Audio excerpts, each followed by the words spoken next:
बीडमधील समता परिषदेचा मेळावा तुर्तास रद्द।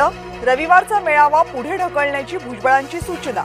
अतिवृष्टीच्या नुकसानीमुळे मेळावा पुढे ढकलला।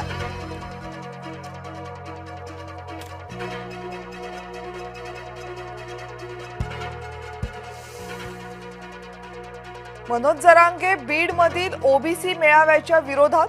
बीडच्या मेळाव्याला जाणाऱ्या मराठ्यांना पाडणार, मनोज जरांगेंचा थेट इशारा।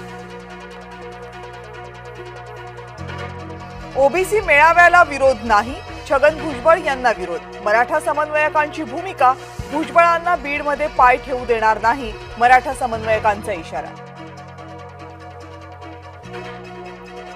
ओबीसी नेते लक्ष्मण हाके यांच्या गाडीवर हल्ला।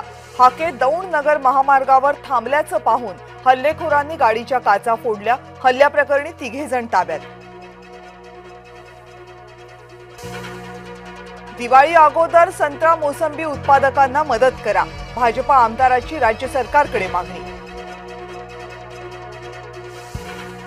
पंतप्रधानांना मदत द्यायला प्रस्ताव कशाला हवाय, उद्धव ठाकरेंचा भाजपला सवाल।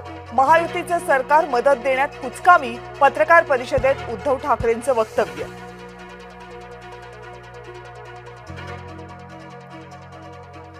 कोविड निधी कुजवल्याचा आरोप उद्धव ठाकरेंनी फेटाळला। कोविड काळामध्ये यंत्रणा उभारायला पैसे आले कुठून, मुख्यमंत्र्यांच्या दाव्यावर उद्धव ठाकरेंचा प्रतिसवाल।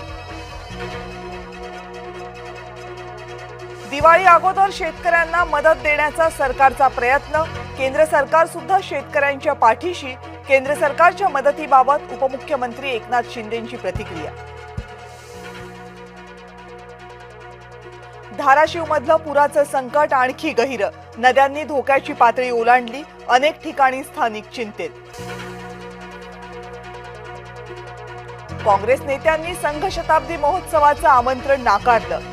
मुत्तेमवार, चतुर्वेदी, राऊत आणि विकास ठाकरे होते निमंत्रित। सरन्यायाधीशांचे कुटुंबीय संघासोबत, भूषण गवईंच्या मातोश्री संघाच्या कार्यक्रमात। विजयादशमीच्या संघाच्या कार्यक्रमात होणार सहभागी।